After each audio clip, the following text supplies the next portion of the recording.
For those of you who have kids, you are an influential voice when you are sitting across the kitchen table with them. What you have to say and what you say to them can impact their lives for good or evil, love or hate. And it's the exact same thing when you think about your influential voice at work. You're at the boardroom table, you've got your employees, you've got your consultants. It's your responsibility to understand that every single thing you say to them has an impact. You can help make their lives better, or you can make their lives worse. And it's my desire and hope that after today, you will understand the responsibility that you have to choose your words wisely and to help lift up and amplify and elevate others by being an influential voice.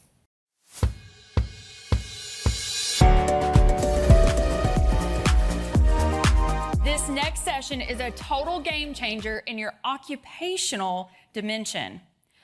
Who here has ever wanted to speak on a big stage? Yes? Yes? Raise your hands. Okay, there have to be more of you than that. Okay, yes.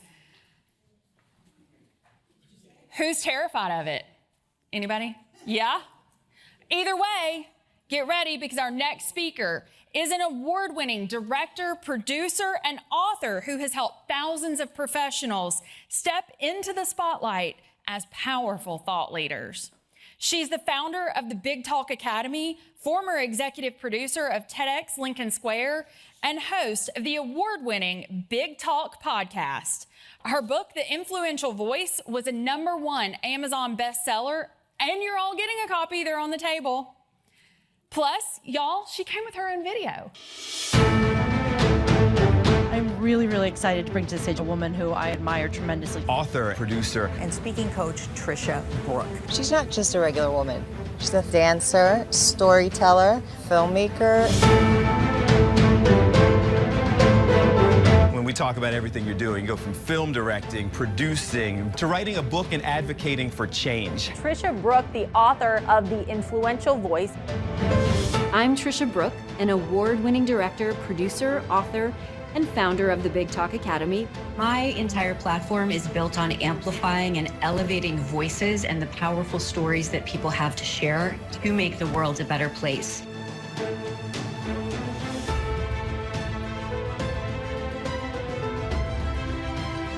I give speakers a safe space to come and work on material, risk, fall, fail, and be lifted up by the community of speakers who participate. And that accelerates their experience dramatically.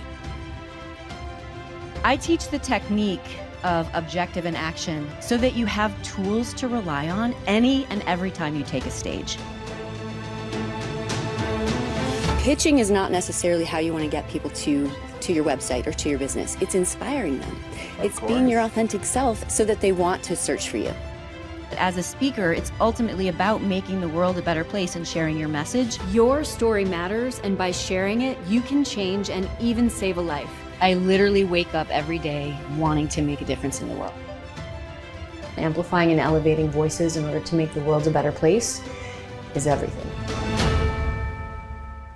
Today, she's here to help us all find and share our own influential voice. She's bold, she's brilliant, and she's about to show you how to speak with purpose and power. Give it up for the amazing Tricia Brouk.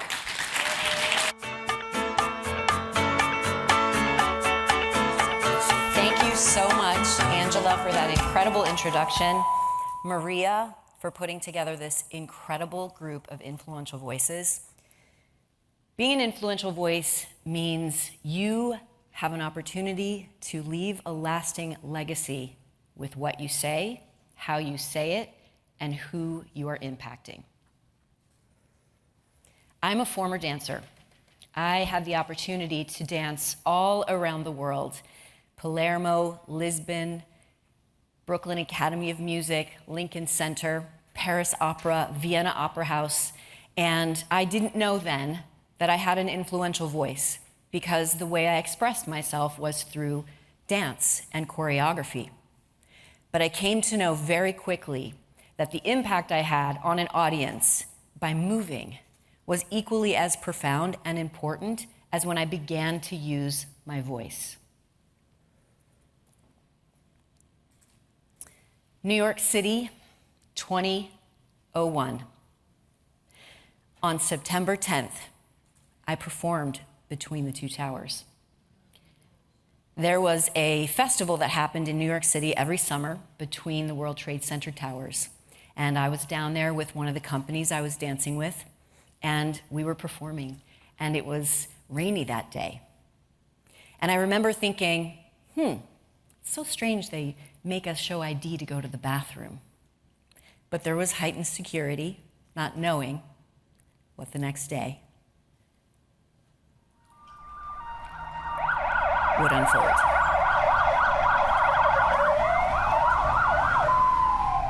I was whisked on the subway underneath the river to Brooklyn at the front of the water, where I saw the first tower on fire. If you are all local, you understand when I say, you can't comprehend what that means. Your brain can't comprehend what's happening. It's impossible. And I was standing there watching across the river as the plane hit the next tower, still completely unclear as what's happening, how do I process this as a human being, as somebody who's watching something. And then the towers started to fall and the sound took over. And the papers and the smoke and the ash. And I was in Brooklyn for the rest of the day, wandering around trying to figure out what to do. Covered in ash, like everyone else from across the river. I finally was able to get onto the subway and get back home, probably at 9 o'clock at night at that point. And they were playing God Bless America in the subway. There was no one on the subway. I was a dancer. I didn't take, Uber wasn't a thing, I didn't take cars. I was on the subway. So I get home, they shut down Manhattan from 14th Street below, and so I had to show ID to get home because I lived on 11th Street. So there was nobody on the streets, there was no cars, there was nothing. And I get a call the next day from a company I was working with, Big Dance Theater, and the artistic director said, we're gonna keep performing, we're gonna do the show. This particular theater was the Kitchen, which is on 12th Avenue, below 14th Street, which meant when we went to the theater on 12th Avenue, all we saw were ambulances and fire trucks, and we all had a metallic taste in our mouth, and they wanted us to go on with the show, and I thought, why? Why are we doing this? There's a lot of important things we need to be doing in the world, and performing in a theater doesn't feel like it's one of them. However, we did go on with the show. We did perform. And there was a beautiful small audience, probably the size of this incredible room, who met us in the lobby of the theater and thanked us for performing for them and for reminding them how art can heal and how sharing our expression through art with them allowed them to see the good in humanity. This is what being an influential voice means. You have no idea how you're going to impact people or when, and why it's important to continue doing the work you're doing and to use your voice responsibly and generously. Like Angela said, I'm a director, author, producer. I make documentary films about people doing amazing things in the world. I'm a storyteller. I'm the former executive producer of TEDx Lincoln Square. Maria has generously gifted you all my book so that you have everything you need to reinforce what I already know, which is you are influential voices. I've put countless speakers on TED stages around the world, Speak stages, the Oxford Talk stages, the United Nations, the World Economic Forum, Google, Microsoft, Congress, the White House. It is my mission to help elevate and amplify voices like yours so that we can unite humanity through speech. I have the privilege of being featured in a documentary about my speakers whose lives and speaking platforms have transformed. It's streaming on Amazon Prime. And today, we're going to talk about what it means to be an influential voice at home, at work, and in community. For those of you who have kids, you are an influential voice when you are sitting across the kitchen table with them. What you have to say and what you say to them can impact their lives for good or evil, love or hate. And it's the exact same thing when you think about your influential voice at work. You're at the boardroom table, you've got your employees, you've got your consultants. It's your responsibility to understand that every single thing you say to them has an impact. You can help make their lives better, or you can make their lives worse. And it's my desire and hope that after today, you will understand the responsibility that you have to choose your words wisely and to help lift up and amplify and elevate others by being an influential voice. When it comes to being an influential voice in your community, how are you communicating in service of the greater good? The charities that Maria has attached to her business is a great example of being an influential voice when it comes to expressing your care about your community. So I want you to think bigger when it comes to being an influential voice. It is not limited to just being on a big stage. It's every interaction you have with someone. It's every decision you make of how you're going to show up and how you're going to use your voice. Part of being an influential voice also means understanding what you care about. What are you passionate about? If you're unclear about what you're passionate about, what gets you out of bed? What lights your fire? What do you think about every day, all day long? And if you're doing something that you know, when you're truthful with yourself, that is not your passion, rethink what it is you're doing. If you really want to get out of bed every morning and cook, make new recipes, paint, whatever it is, give yourself permission to honor what that is and pivot, reframe what it is you're doing. Once you are clear on what you care about and what you're passionate about, you are unstoppable as an influential voice. What are you willing to do when it comes to time, ego, and energy? All of this is meant to reinforce and to support your influential voices. Where are you spending your time? Are you spending your time scrolling? Are you spending your time watching unnecessary Netflix? Are you spending your time with people who do not support your influential voice? It's time to get very, very honest with yourself about how you're spending your time, because this is an urgent time for us to use our voices. And collectively, when we start using our influential voices for good, we can overcome evil. And I know that to be true. So think about where you're spending your time and who you're spending your time with. And being a speaker is like being an athlete. How are you impacting your energy? How are you increasing your energy? Are you hydrated? Are you doing the repetitions by getting on stages or by practicing communication skills? Are you going to sleep early? Are you making sure that you are taking care of your body and your speaking career and platform like you would an athlete? It's important to understand where you're spending your time, how you're impacting your own physical energy, because this is the work. And you are all in this room because I know that you know this is the work. And then ego. We don't get out of bed in the morning without an ego. We have to have an ego. However, this is not about us. It's about humanity. It's about our audience. It's about the other person who's in front of us when we are using our influential voice. And when you put your ego aside and you remember that it is not about us, it is about service, that's when your impactful, influential voice is going to create the kind of change that you desire. And this is why I say again and again, when you use your influential voice, you can change and even save someone's life. Values are also really important when it comes to being an influential voice. Our values are inclusion, respect, dignity, right speech, curiosity, excellence, collaboration, and love.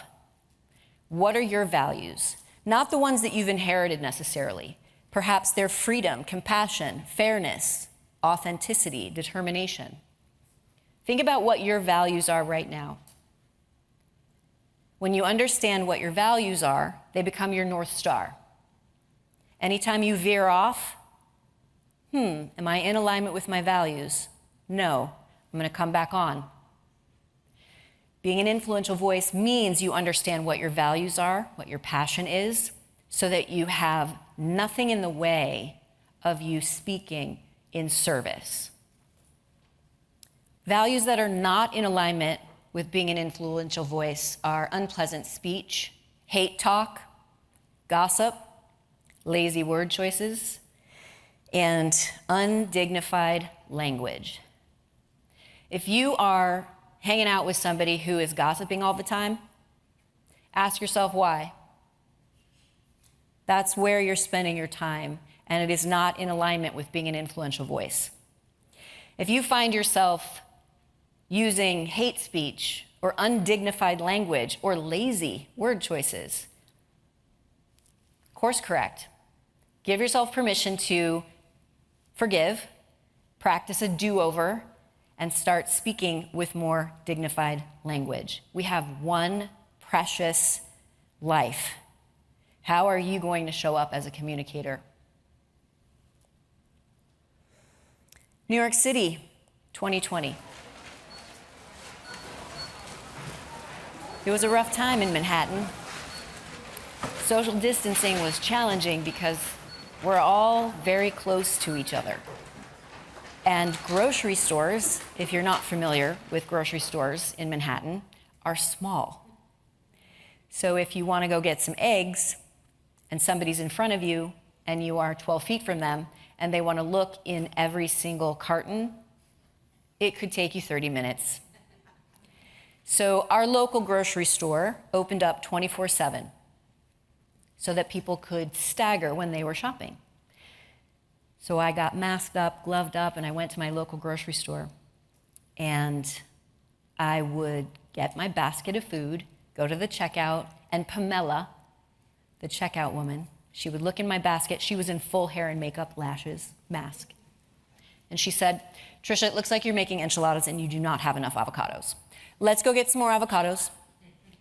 She made me feel seen, normal, and to this day will always and forever be an influential voice.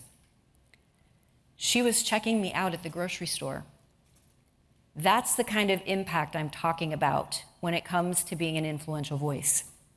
Pamela was someone I looked forward to seeing. She made me feel seen. She was human. And that exchange elevated and amplified my willingness to trust that we were all going to be okay. That's the kind of impact she had on me.